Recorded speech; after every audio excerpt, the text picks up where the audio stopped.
ប្អូនកុំភ្លេចណារដ្ឋាភិបាលកម្ពុជាចាយលុយច្រើនណាស់មួយឆ្នាំរាប់លានដុល្លារដើម្បី lobby គឺដើម្បីទិញក្រុមហ៊ុនជួលមន្ត្រីឬទៅយកលុយហ្នឹងទៅខ្សឹបតិចឲ្យគេដើម្បីកុំឲ្យតម្លើងឬក៏ដាក់ទណ្ឌកម្មអីកម្ពុជាអីអញ្ចឹងព្រោះអីគាត់អត់កែក៏ប៉ុន្តែគាត់ជឿថាលុយអាចយកមកចាយដើម្បីឲ្យអ្នកនយោបាយហ្នឹងគឺជួនកាលសន្យាខ្ចល់ជាមួយបងប្អូនអញ្ចឹងទៅហើយបងប្អូនក៏ចាំទាំងអស់គ្នាតំណាងរាស្ត្រនៅអាមេរិកនេះទាំងសមាជិករដ្ឋសភាទាំងសមាជិកព្រឹទ្ធសភាទាំងអីក៏ដោយដែលសន្យាធ្វើសេចក្តីព្រាងច្បាប់នេះដើម្បីឲ្យកម្ពុជាស្ដារសិទ្ធិមនុស្សនិងប្រជាធិបតេយ្យឡើងវិញរួចទៅបើមកបន្ទុះទៅស្ងាត់ឈឹង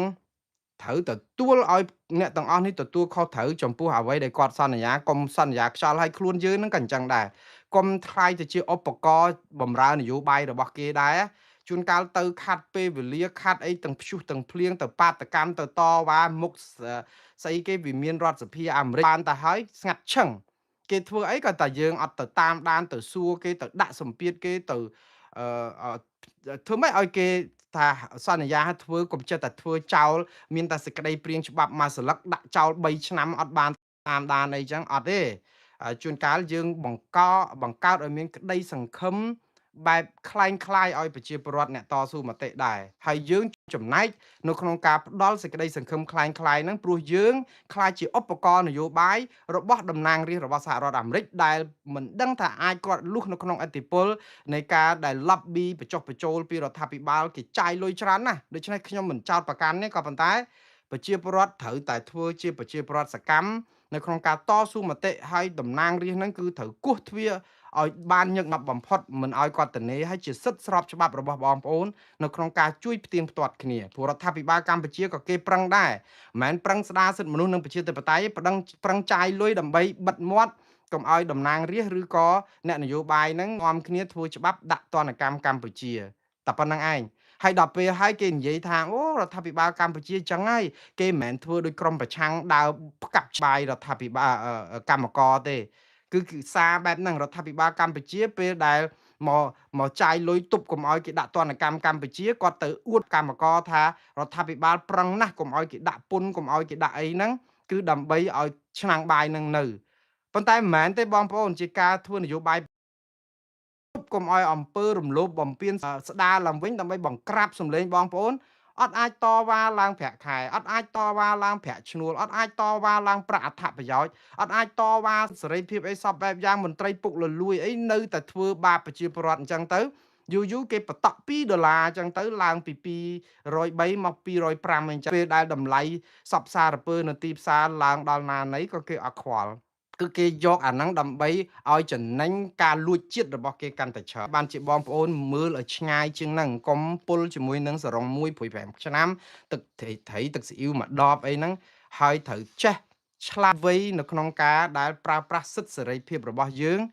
ឲ្យមានអំណាចស្លឹកឆ្នោតមួយសន្លឹកសម្លេងមួយសម្លេងនេះគឺមានន័យស្មើគ្នានឹងសម្លេងរបស់អ្នកណាទាំងអស់ទាំងរដ្ឋមន្ត្រីនាយករដ្ឋមន្ត្រីសូម្បីតែស្ដេចផែនដីគឺសម្លេងហ្នឹងគឺមានឥទ្ធិពលដូចគ្នាតម្លៃស្មើគ្នាហើយប្រើឲ្យមានប្រយោជន៍បន្តទៅទៀតបងប្អូនកញ្ញាផឹងសុភានិងលោកសានសិទ្ធចេញពីពន្ធនាគារក្រោយជាប់ទោសគ្រប់កាលកំណត់2ឆ្នាំហើយលោកស្រុនស្រននៅជាប់យូរទៀត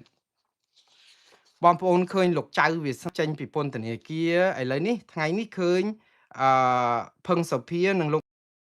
សានសិទ្ធចេញពីពន្ធនាគារកុំអេកអឲ្យសោះមិនមែនជាការបន្ធូរបន្ថយទោសមិនមែនជាការលើកលែងទោសដើម្បីផ្សះផ្សាជាតិអីទេអត់ទេគឺជាការជាប់គុកដល់ថ្ងៃគ្រប់កំណត់ហ្មងអ្នកទាំងអស់នេះដូចលោកចៅវាសនាអីវិញដែលជាចៅសង្កាត់ប៉ោយប៉ែតនិងប្រធានគណៈបកភ្លើងទៀននៅឯក្រុងប៉ោយប៉ែតហ្នឹងគឺគាត់ជាប់គុក3ឆ្នាំគ្រប់កំណត់អត់ខ្វះមួយថ្ងៃខ្វះ1ម៉ោងណាទេគឺចេញមកហ្នឹងគឺអត់មានការលើកលែងទោសអត់មានការបធូរបន្ថយទាំងអស់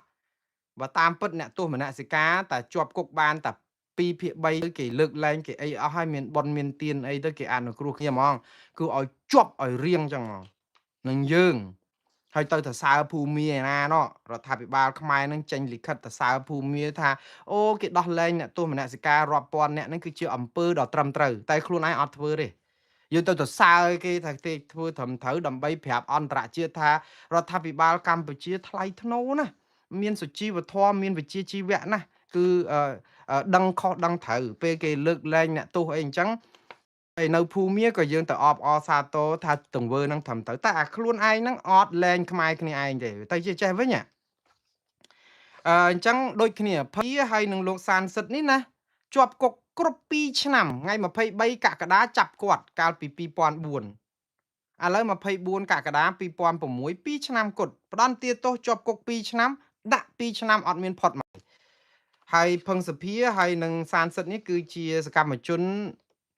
កិច្ចព្រមព្រៀងសន្តិភាពទីក្រុងប៉ារីហើយជាអ្នកដែលថ្លែងសារដោយគាត់ដាក់គុករឿងអីបងប្អូនថ្ងៃ23ខែ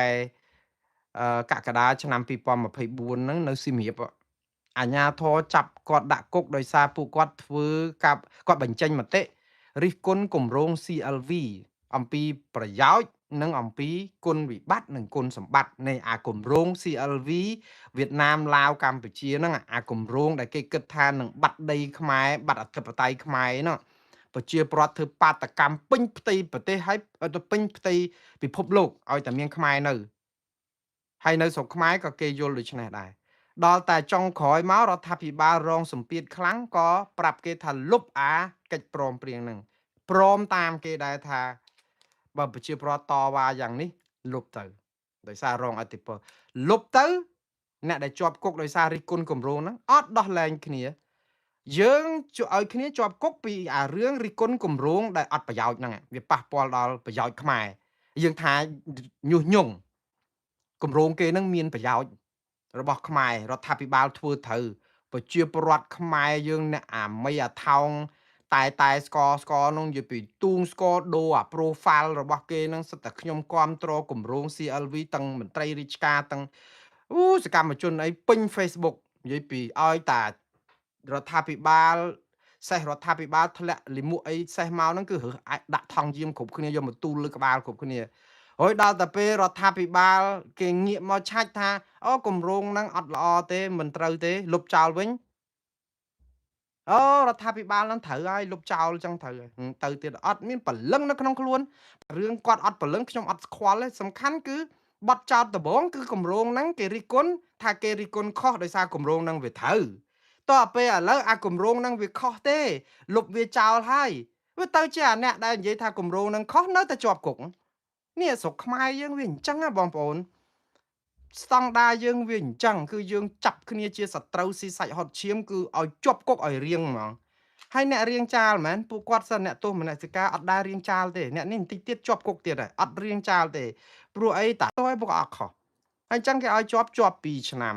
ឥឡូវដោះលែងមកហ្នឹងកុំអអេកថាអូឥឡូវរដ្ឋាភិបាលបទូបថយទៅអត់ទេជាកាតព្វកិច្ចរបស់ក្រសួងមហាផ្ទៃនិងពន្ធនាគារតែដល់ថ្ងៃកំណត់នៃការជាប់គុកគ្រប់ការកំណត់គឺចេញតាមពិតគេឲ្យចេញមុនដោយសារខ្ញុំថាបទូបថយតែយើងអត់ទេពេលខ្លះទុករហូតដល់ថ្ងៃចុងក្រោយហ្នឹងនៅយូរនីតិវិធីហ្នឹងលើសថ្ងៃទៀតឃុំខ្លួនលើសពេលទៅទៀតក៏មានដែរគេតវ៉ាអញ្ចឹងទៅឥឡូវសានសិទ្ធហើយនឹងកញ្ញាភឹងសុភាចេញមកហើយនៅលោកសុនស្រនដែលជាតារាមួយដួងដែរនៅក្នុងក្រុមកិច្ចព្រមព្រៀងសន្តិភាពទីក្រុងប៉ារីលោកសុនស្រននៅជាប់គុកមួយករណីទៀតតាមពិតត្រូវចប់មួយគ្នាឯព្រោះ2ឆ្នាំនេះត្រូវចេញមួយគ្នាថ្ងៃហ្នឹងត្រូវចេញទាំងអស់ហ្នឹង3នាក់ហ្នឹងឥឡូវនៅជាប់បាត់ល្មើសមួយទៀតដែលតុលាការកាត់ទោសកំបាំងមុខដែលអាចជាប់ពី3ឆ្នាំទៀតពីរឿងបាត់ល្មើសស្អីឯណានោះទៀតធ្វើម៉េចយើងវាថាចង់និយាយថាគេធ្វើនឹងការដាក់ទោសនេះគឺគេចង់ធ្វើឲ្យមនុស្សរៀងចាលកុំឲ្យហ៊ានរិះគន់កុំឲ្យនិយាយស្ដីកុំឲ្យបញ្ចេញមតិអីគឺឲ្យថារដ្ឋាភិបាលថាតែរដ្ឋាភិបាលថាស្កតែប៉ុណ្្នឹងឯងបើនិយាយពីរឿងបានប្រយោជន៍អីដល់ប្រទេសកម្ពុជាអត់អាលីងគឺគេមើលមកឃើញស្ថានភាពហើយចាំមើលលោក Thomas Andrews ហ្នឹងតែពេលគាត់ទៅគាត់នឹងរាយការណ៍ពីរឿងអាបញ្ហាCLV បញ្ហាសុនស្រនអីហ្នឹងគាត់មិនទៅនិយាយថាអូរដ្ឋាភិបាលបានដោះលែងលោកចៅវាសនារដ្ឋាភិបាលបានដោះលែងភឹងសុភាឬក៏សុនស្រនអត់ទេនេះមិនមែនជាការដោះលែងទេបងប្អូនណាដោះលោក ម្នាក់ដែលជាខ្ញុំភ្លេចឈ្មោះគាត់ហើយប្រហែលថ្ងៃមុននោះអឺដែលគេដោះលែងដោយសារគាត់ជាប់គុកគ្រប់ការកំណត់ហ្នឹងឃើញដោះលែងពីគុកមកប្រុយៗហ្នឹងណាមិនមែនគេបទូបថយទោសទេណាគឺដោយសារគាត់ចាប់ទោសគ្រប់ការកំណត់អត់បាត់មួយថ្ងៃទេចឹងអានេះមិនមែនជានៅក្នុងស្អីគេការកោតសរសើររបស់អ្នករាយការណ៍សិទ្ធិមនុស្សអីទេតើតែយើងបទូបថយទោសឲ្យគាត់ចេញមុន5ខែ1ឆ្នាំអីចឹងទៅអាហ្នឹងបានថាអូយើងអនុគ្រោះបាទឥឡូវយើងបន្តទៅទៀតតកតងនឹងរឿង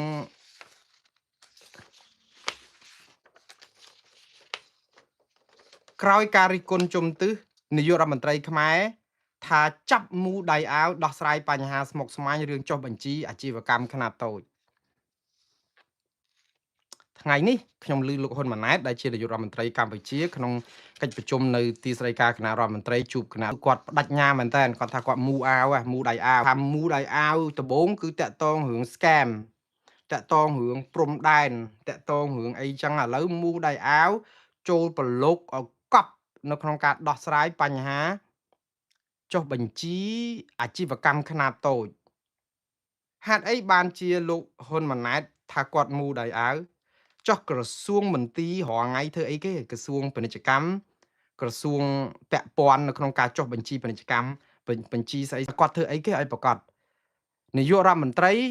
តលតែមកស្រែកតលតែមូដៃអាវបានធ្វើប៉ុន្តែចំពោះខ្ញុំសាទររឿងមួយគឺថាធ្វើទៅ